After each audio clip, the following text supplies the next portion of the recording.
Detroit, Michigan, summer of 1938. A group of German engineers stands on the observation platform overlooking the Ford River Rouge complex. They're watching something that shouldn't be possible.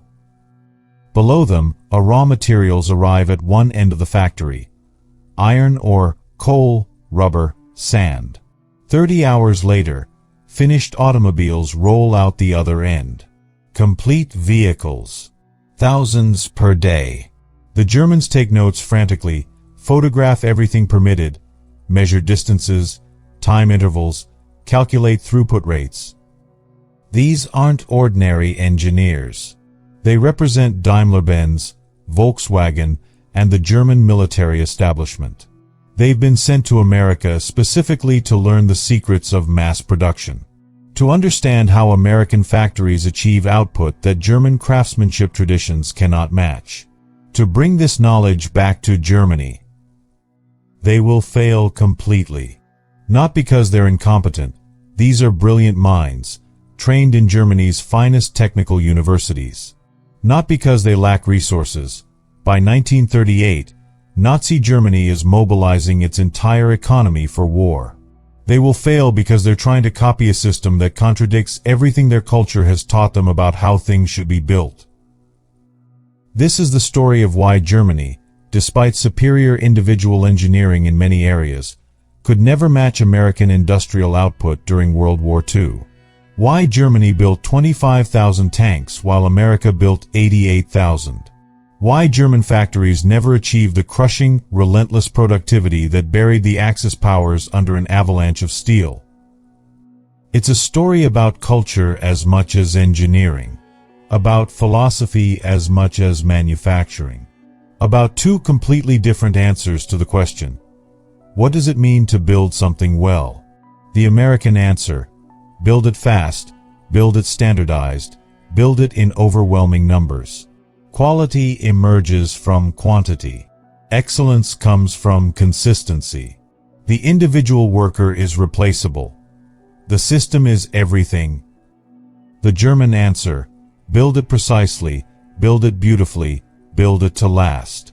Each component crafted to exacting standards. Each worker a skilled craftsman whose training and judgment matter more than any written procedure. Quality transcends quantity. Excellence is individual achievement. These philosophies would collide during World War II with consequences that determined the outcome of the conflict. But the collision began years earlier, in places like that observation platform at River Rouge, where German engineers stared at American assembly lines and fundamentally misunderstood what they were seeing. To understand why this happened, why brilliant engineers couldn't copy what seemed like a straightforward manufacturing process, we need to go back further. Back to the origins of American mass production. Back to Henry Ford and the revolutionary idea that would transform not just manufacturing but warfare itself. The year 1913. Highland Park, Michigan. Henry Ford's engineers are solving a problem that has frustrated manufacturers for centuries. How do you build complex products quickly without requiring every worker to be a master craftsman?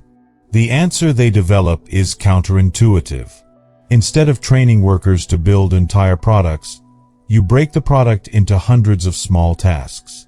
Instead of having skilled craftsmen who understand the whole vehicle, you have specialized workers who perform one operation repeatedly. Instead of workers moving to the work, you move the work to stationary workers.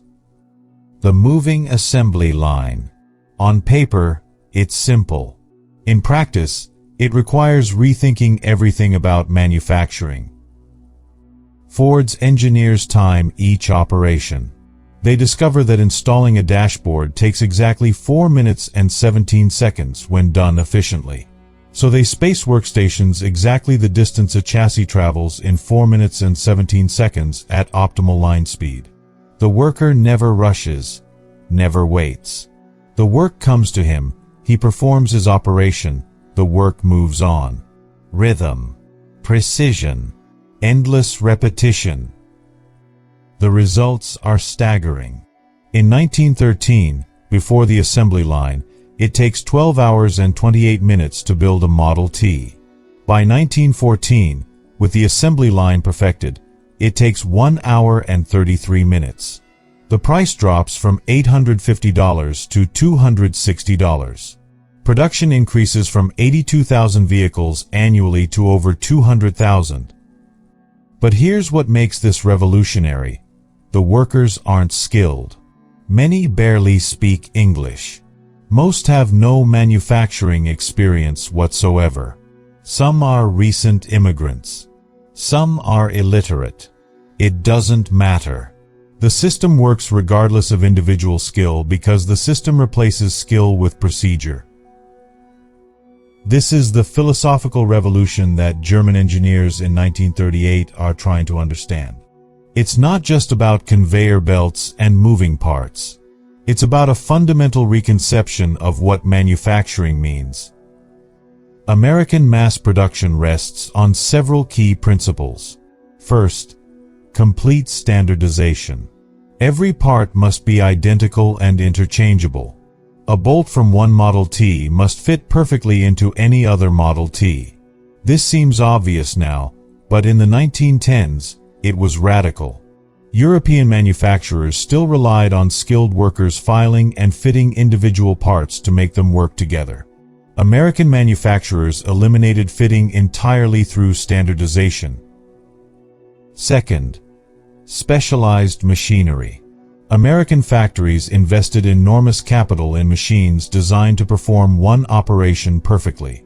A machine that only drills one specific hole, but drills it thousands of times per day with perfect consistency. European factories used general-purpose machines that skilled workers adapted to different tasks. American factories made the machines so specialized that the worker's skill became irrelevant. Third, vertical integration. Ford's River Rouge complex didn't just assemble cars. It processed raw iron ore into steel, manufactured its own glass, made its own tires, generated its own electricity. Raw materials entered one end. Finished vehicles left the other. This eliminated supply chain vulnerabilities and gave Ford complete control over quality and timing. Fourth, continuous flow. The assembly line never stops. If one station falls behind, the whole line stops, so every station must maintain exact pace. This creates a forcing function that eliminates inefficiency. European manufacturers allowed workers to proceed at varying paces, with inventory buffers between stages. American manufacturers eliminated buffers and used the pressure of the moving line to enforce rhythm. Fifth, worker replaceability. This is the principle German engineers find most disturbing. In American factories, workers are components in the system, not craftsmen. Training takes hours, not years. Workers can be moved between stations with minimal retraining. The system doesn't depend on any individual's skill or judgment. The system is designed to function with mediocre workers performing mindless tasks.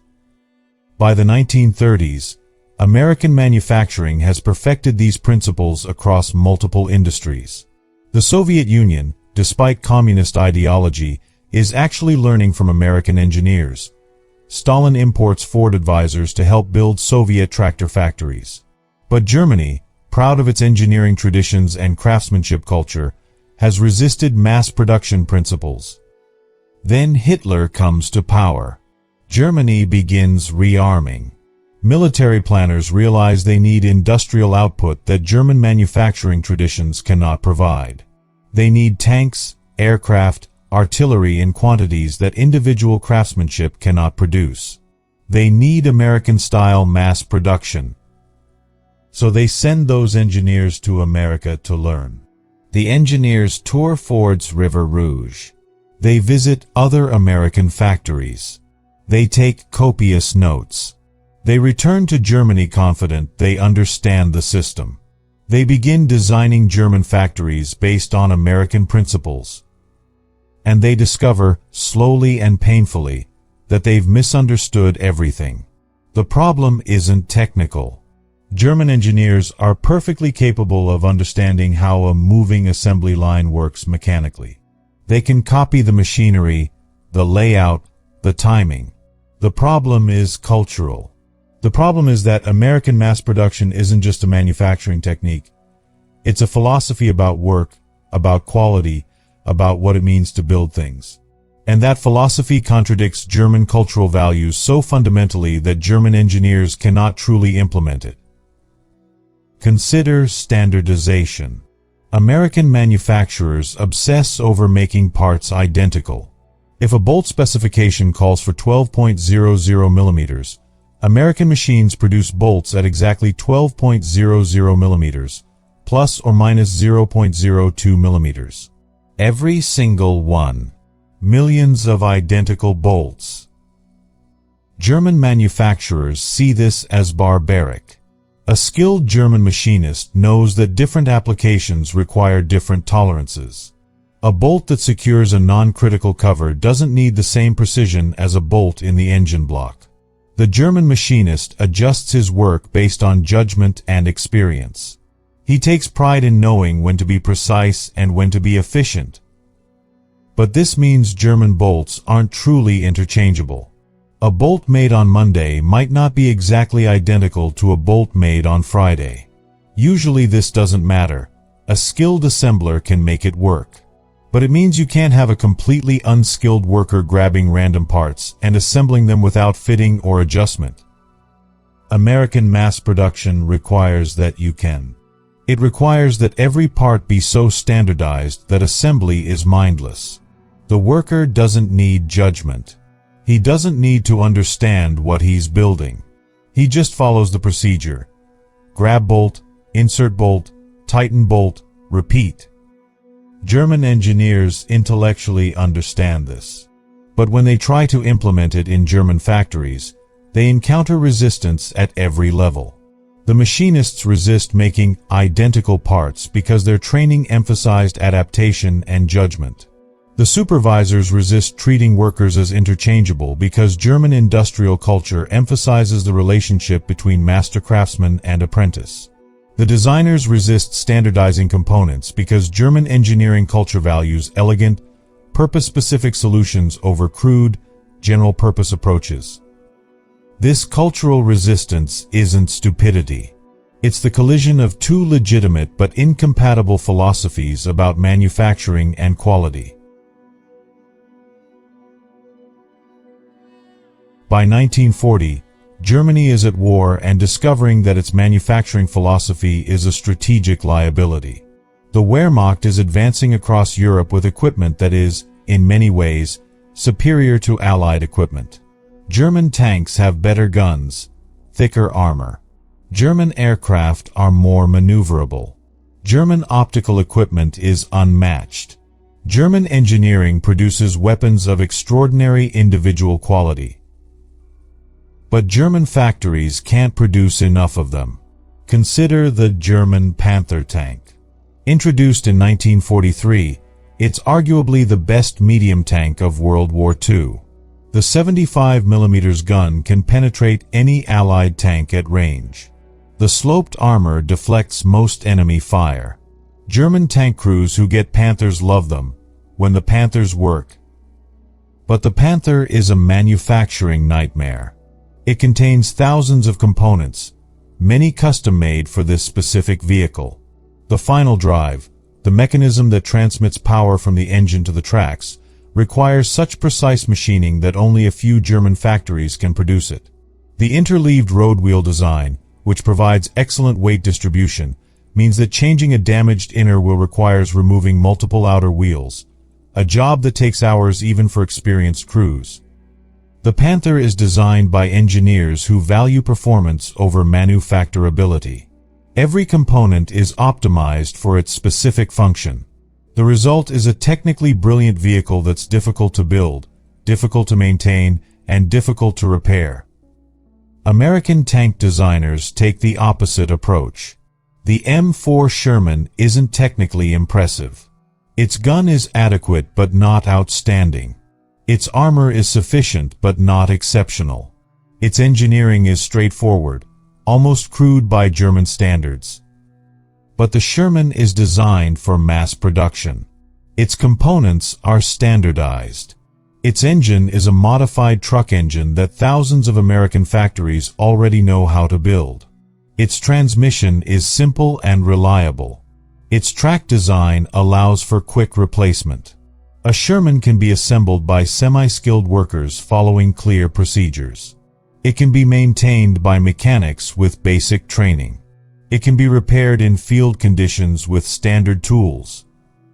Germany builds approximately 6,000 Panthers during the entire war, often at great cost in skilled labor and specialized materials.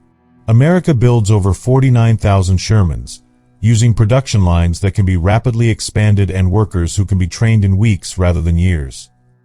The numbers tell the story. In 1943, Germany produces 5,966 armored fighting vehicles. America produces 29,497. In 1944, Germany manages to increase production to 9,161 vehicles, an impressive achievement under constant Allied bombing. America produces 17,565 in the same year, while simultaneously producing vehicles for Britain, the Soviet Union, and other Allied nations. It's not just tanks. German aircraft production faces the same problems. The Messerschmitt Bf 109 fighter is an excellent aircraft, but it requires extensive skilled labor to build. The fuselage construction uses stressed aluminum skin that must be precisely formed and riveted. The engine requires high-precision machining. Total German production across all fighter types reaches approximately 40,000 aircraft during the war. American fighter production takes a different approach. The P-51 Mustang, introduced in 1942, is designed from the beginning for rapid production. Its wings use a laminar flow design that's aerodynamically efficient but also simplifies manufacturing. Its engine, while powerful, uses components common to other American aircraft. Its construction techniques allow for subassembly production. Different factories can build different sections that bolt together with minimal fitting. America produces over 15,000 Mustangs alone. Total American fighter production exceeds 99,000 aircraft. When you include bombers, transports, and trainers, American aircraft production reaches over 300,000 units. The German engineers who visited American factories in 1938 understood the machinery. They understood the layout. They understood the timing. What they failed to understand was the cultural transformation required to make mass production actually work. American factories in World War II treat workers as interchangeable components. This seems cruel, and in many ways it is. But it has strategic advantages. When an American factory worker quits or is drafted, he can be replaced with minimal disruption. Training takes days or weeks, not years. The production line continues. The output doesn't drop. German factories depend on skilled workers whose training took years. When a skilled machinist is drafted into the Wehrmacht, he cannot be easily replaced. The factory's output drops. Quality control becomes more difficult. The pipeline of skilled labor, traditionally maintained through the apprenticeship system, breaks down during wartime. Moreover, American factories can be converted to war production quickly. A factory producing washing machines can be retooled to produce artillery shells because both require similar metalworking skills, and the American standardization philosophy applies to both. German factories, optimized for specific products with craftsmen trained in specific techniques, convert much more slowly. American factories can also be scaled up rapidly. If America needs more tank production, it doesn't need to find more skilled tank builders. It needs to build more factories and hire more unskilled workers who can be trained to perform specific operations. German expansion requires finding or training skilled workers, a process that takes time Germany doesn't have. The cultural difference manifests in quality control philosophy. German quality control emphasizes inspection and correction. Skilled inspectors examine components and assemblies, identifying defects. Skilled workers correct the defects through filing, adjustment, or replacement. The system assumes that variation is inevitable and correction is necessary. American quality control emphasizes prevention. Defects are treated as system failures, not individual failures. If defective parts are being produced, you don't blame the worker. You fix the machine or the procedure. The goal is to make defects impossible through proper system design. This requires enormous upfront investment in tooling and procedures, but reduces dependence on skilled labor. German engineers visiting American factories often misunderstand this. They see American workers who seem unskilled compared to German craftsmen. They see crude, heavy machinery where German factories would use lighter, more flexible tools. They see rigid procedures where German practice would allow worker judgment. They conclude that American manufacturing is inferior, just faster. They're wrong. American manufacturing isn't inferior, it's different. It's optimized for a different goal. German manufacturing optimizes for individual product quality. American manufacturing optimizes for aggregate system output. In peacetime, the German approach produces better individual products. In wartime, the American approach produces victory. By 1943, this is becoming clear to German military planners. They understand that Germany is being buried under American production. They issue directives to simplify designs, standardize components, adopt American-style mass production. But cultural change cannot be imposed by directive. The engineers still design for performance rather than manufacturability. The workers still take pride in craftsmanship rather than output. The supervisors still value skilled judgment over mindless procedure adherence. Albert Speer, as Reich Minister of Armaments, attempts to rationalize German production. He consolidates factories, standardizes components where possible, and implements some American-style techniques. German production does increase, dramatically in some categories. But it never achieves American-level output, and it cannot overcome the structural disadvantages built into German manufacturing culture. The bombing campaign compounds Germany's problems. American and British bombers target German factories, disrupting production and destroying tooling. German manufacturers, dependent on specialized equipment and skilled workers concentrated in specific factories, cannot recover quickly. American manufacturers, with production distributed across many factories and dependent on standardized equipment, can shift production relatively easily. More subtly, bombing disrupts the cultural infrastructure of German manufacturing. The apprenticeship system requires stable master-apprentice relationships over years. Wartime disruption, workers drafted, factories moved, masters and apprentices separated, breaks this system. German manufacturing loses its ability to reproduce itself culturally.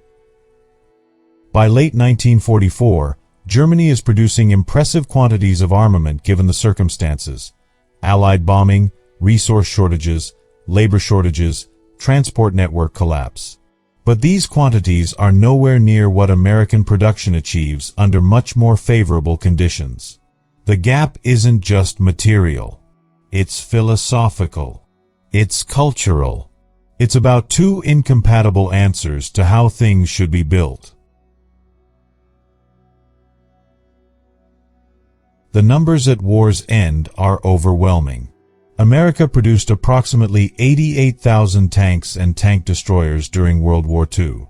Germany produced approximately 25,000. America produced over 300,000 aircraft. Germany produced approximately 120,000. America produced 2.4 million military trucks. Germany produced a fraction of that number and relied heavily on horses for military transport. These numbers don't represent American technical superiority in design. Many German weapons were individually superior. The disparity represents American cultural superiority in manufacturing philosophy. The willingness to sacrifice individual product excellence for aggregate system output. The acceptance that war is won by quantity as much as quality. German generals understood this by 1944. Heinz Guderian, Inspector General of Armored Troops, wrote in his memoirs about the frustration of receiving small numbers of technically excellent tanks when what Germany needed was large numbers of adequate tanks. But the cultural momentum couldn't be changed. German engineers couldn't make themselves design crude but producible weapons. German workers couldn't make themselves take pride in mindless assembly rather than skilled craftsmanship. The impact extended beyond military production. American mass production philosophy influenced every aspect of the war effort.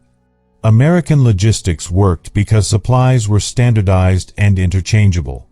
An American mechanic in North Africa could repair a truck with parts from a warehouse in England because American standardization meant the parts would fit perfectly.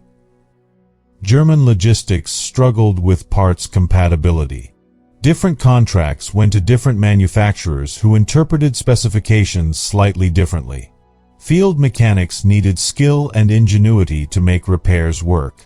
German supply chains required skilled personnel where American supply chains used procedure and standardization.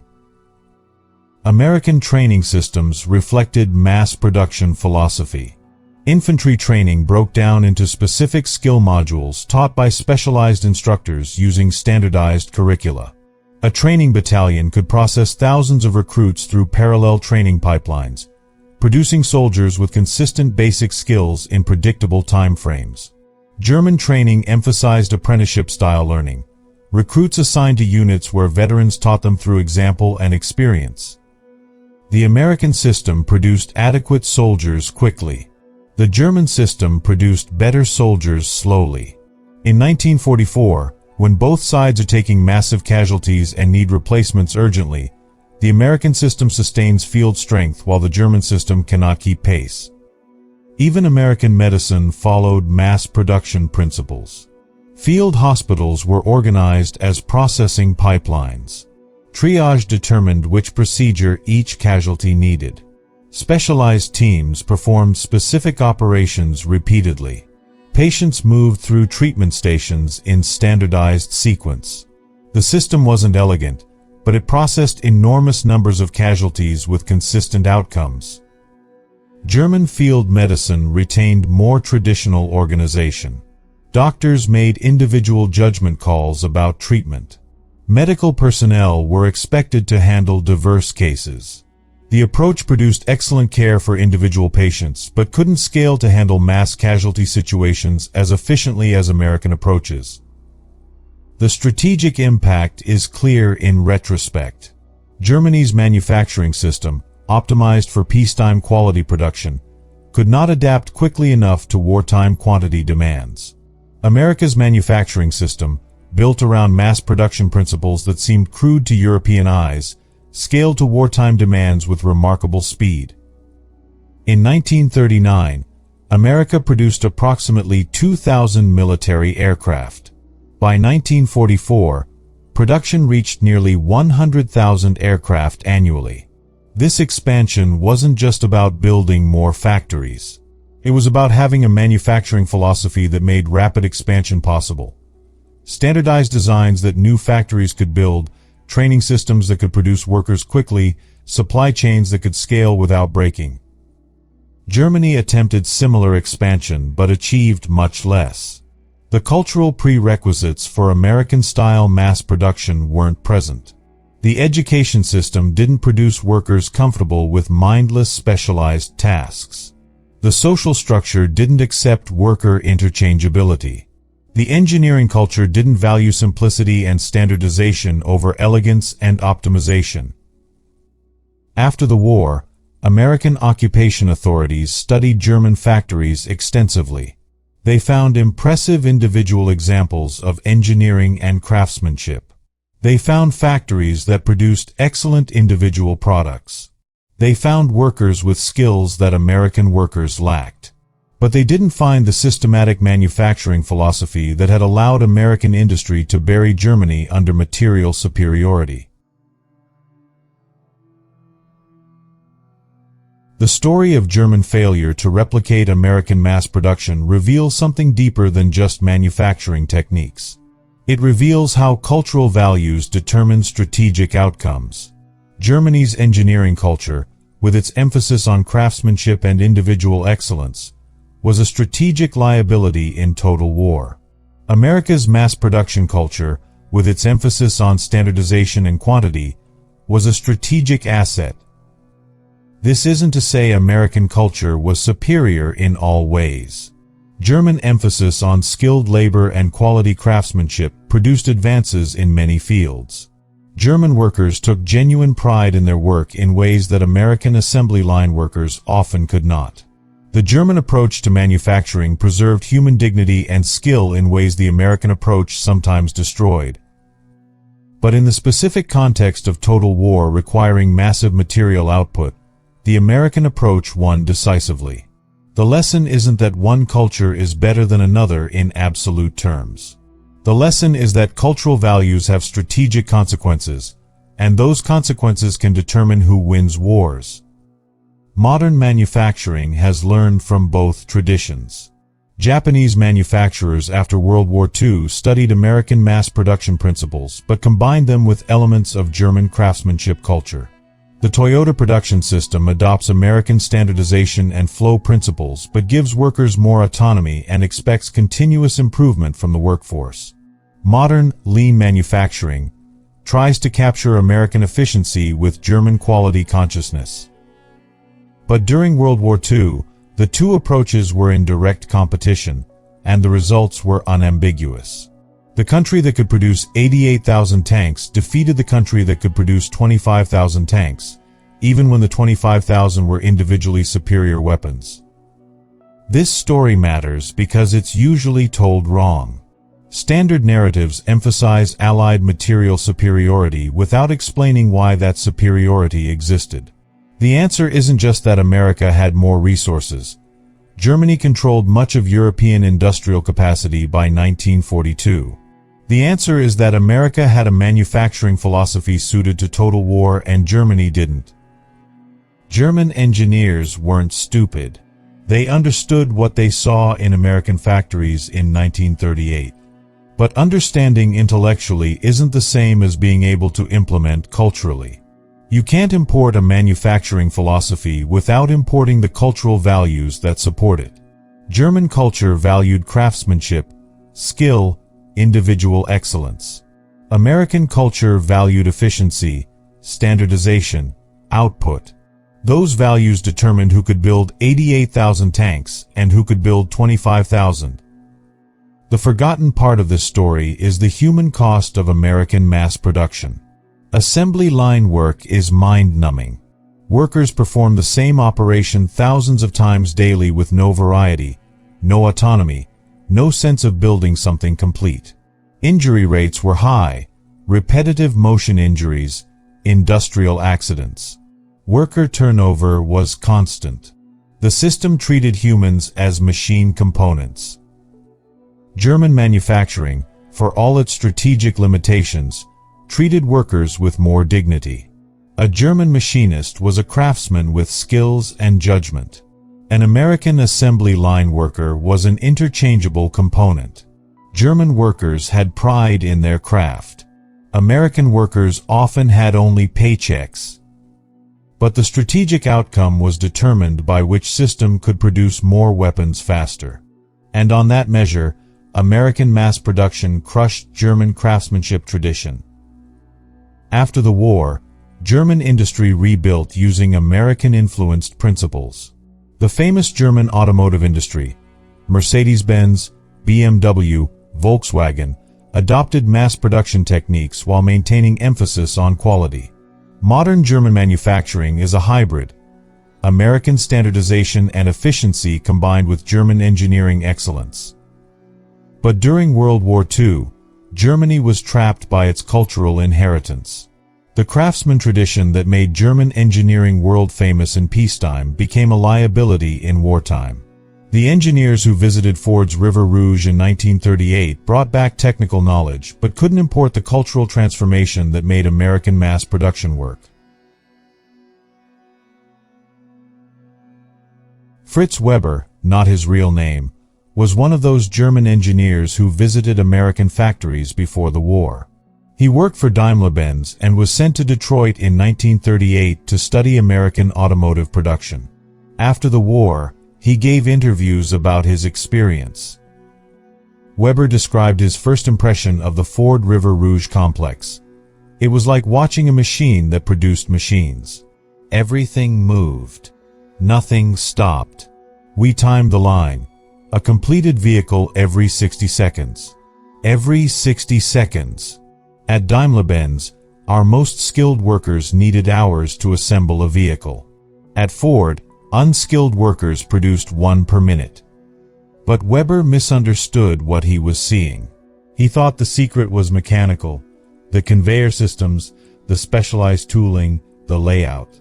He didn't realize the secret was cultural. It was the willingness to treat workers as interchangeable components. It was the acceptance that individual craftsmanship didn't matter if the system produced consistent results. Weber returned to Germany and helped design new Daimler-Benz production facilities based on American principles. The facilities looked American: moving assembly lines, specialized workstations, sequential operations. But they never achieved American output levels.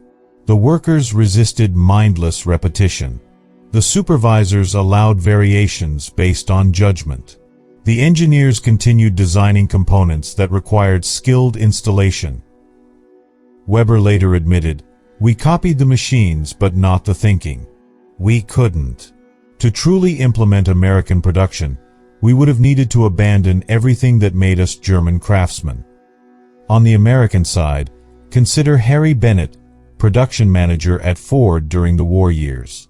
Bennett wasn't an engineer. He was a manager focused purely on output. He treated workers as numbers on production charts. When workers complained about conditions, Bennett's response was, "There are 1,000 men waiting for your job. Don't like it? Leave." This brutality was part of American mass production's dark side. But it achieved results. Bennett's production lines never stopped. If a worker couldn't maintain pace, he was replaced within hours. The system didn't care about individual circumstances. It cared about output. And the output was staggering. Bennett once told a visiting journalist, "German factories are museums. Beautiful, precise, impressive. My factories are slaughterhouses. Ugly, loud, dangerous. But my factories win wars because they produce weapons faster than the enemy can destroy them." This wasn't mere boasting. American production sustained not just American forces but Allied forces worldwide. British tank units drove American Shermans. Soviet forces used American trucks. French resistance fighters carried American weapons. The American production system didn't just supply American military. It supplied everyone fighting Germany. Individual workers experienced this system differently. Grace Foster worked at the Willow Run bomber plant in Michigan, assembling B-24 Liberator bombers. She'd been a schoolteacher before the war. 6 weeks of training made her a riveter. She worked 10-hour shifts, 6 days a week, installing identical rivets in identical locations on bombers that looked identical to each other. Foster described the work. Mind-numbing doesn't begin to describe it. Rivet after rivet, hour after hour, day after day. My hands cramped. My ears rang from the noise. I couldn't see how this contributed to winning the war. I was just installing rivets. But the plant produced one bomber every 63 minutes. My rivets were part of that. German factories couldn't match that. So I kept riveting. German workers had different experiences. Hans Mahler worked at the Henschel tank factory in Kassel, building Tiger tanks. Mahler was a trained machinist with years of apprenticeship. He took pride in precision work, components machined to tolerances measured in hundredths of millimeters. Mahler later reflected, "Each tiger was a masterpiece. We knew our work was excellent, but we built so few." I watched Americans in newsreels, their factories churning out crude Shermans by the thousands. We laughed at Sherman quality. But those crude Shermans buried us in numbers. I built beautiful tanks too slowly. They built adequate tanks impossibly fast. The human dimension of this story is the collision between dignity and efficiency. German workers maintained craftsmanship dignity. They were skilled professionals doing meaningful work. American workers were often reduced to mechanical functions, human robots performing single operations endlessly. But American workers produced victory through sheer numerical superiority. The German engineers standing on that observation platform at Ford's River Rouge in 1938 thought they were learning manufacturing techniques. They were actually witnessing a cultural philosophy they couldn't truly copy. American mass production wasn't just machinery and procedures. It was a comprehensive reimagining of what manufacturing meant and what role human workers played in it. Germany lost World War II for many reasons. Strategic mistakes, resource limitations, enemies on multiple fronts. But underlying these factors was industrial inadequacy. Germany couldn't produce enough weapons to sustain total war against enemies with American production capability supporting them. And Germany couldn't match American production because German culture couldn't accept the dehumanizing philosophy that made American mass production work. This isn't a simple story about good guys and bad guys. American mass production was brutal to workers. German craftsmanship tradition was admirable in many ways. But in the specific context of total war, American cultural values produced strategic victory while German cultural values produced strategic defeat. The assembly line they couldn't copy wasn't really about assembly lines. It was about accepting that efficiency matters more than craftsmanship, that standardization enables scale, that treating workers as interchangeable components produces output that skilled craftsmen cannot match. German engineers understood this intellectually but couldn't implement it culturally. When Germany finally surrendered in May 1945, American production had reached levels that seemed impossible by pre-war standards. Monthly tank production exceeded Germany's total annual production. Aircraft rolled off American assembly lines faster than German forces could destroy them. American factories had become weapons as powerful as any army division. The legacy of this story shapes modern manufacturing. The tension between craftsmanship and efficiency, between individual excellence and system output, between human dignity and productive efficiency, these tensions remain unresolved. Modern manufacturers try to balance both German quality consciousness with American production efficiency. But during World War II, the two were in direct competition, and the results were definitive. 25,000 German tanks. 88,000 American tanks.